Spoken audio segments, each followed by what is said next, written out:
She's world number 10, he's golf's number 1. Their first time in Brisbane. It's a fine line between business and pleasure. No, not really. I think he leaves me alone and just let me do my thing. She'd probably do better without my tips, so I just like to keep the tennis to her, and I'm just out there supporting. Together for nearly 18 months, Rory's career's soared. This year he's won 4 tournaments, including a major, and become the second youngest world number 1. But this week, it's all about her. I've got my clubs with me, but only because I have to go to Dubai from here, so I'll probably just take the week off. He'll get to watch 8 of the world's top 10 in action. It's a tough field, but that's how you want to start the year. You want to try to do your best in the first few tournaments and start the year off well. Serena's one of them. The world number 3 was forced to retire in last year's quarters, but insists an injury-plagued year's behind her. It's better. It's really good. It's perfectly fine. The 31-year-old 15-time singles Grand Slam champ is using the Brisbane International to launch her campaign for a 6th Australian Open crown. The field wasn't this tough last year, so it'll be a great warm-up.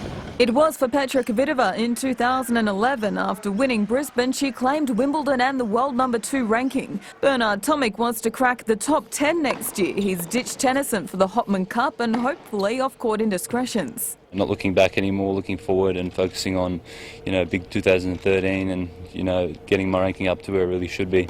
Amanda Lucas, 7 News.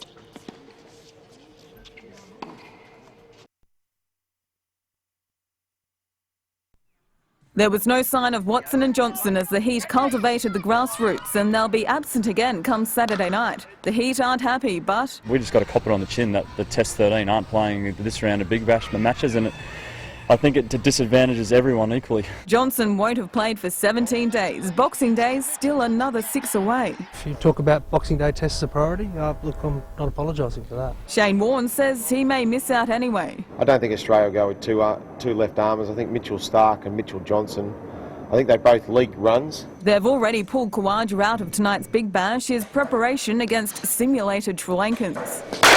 He's got to be ready to face the new ball, the old ball, the spinning ball and the swinging ball. It's a catch-22 for Cricket Australia. Risk the fitness of their test stars by playing them in the Big Bash, or wrap them in cotton wool and disappoint a whole new breed of fans.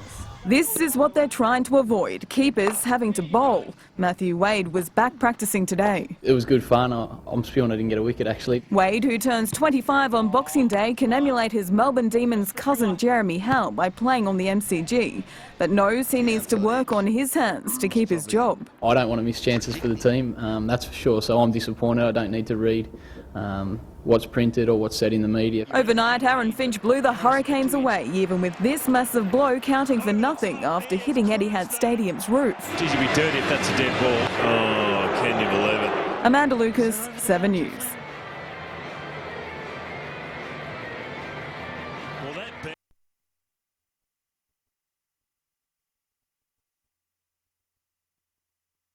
Senior players had their say on the old coach, but only met their new boss this morning. Vidicic notably absent, but management insists he's still part of the team. He wasn't sacked. Our feel is Rido's better suited as a technical director. Rido and I have worked professionally together before in certain situations, and I'm sure we'll work professionally very well together again. Mulvey's already feeling the heat, charged with salvaging a season that's yielded just 3 wins in 11 games. They just need to rediscover maybe the hunger, how to get the kill again. The team has little time to adjust and must somehow put the coaching dramas aside, with the grand final rematch against Perth just 2 days away.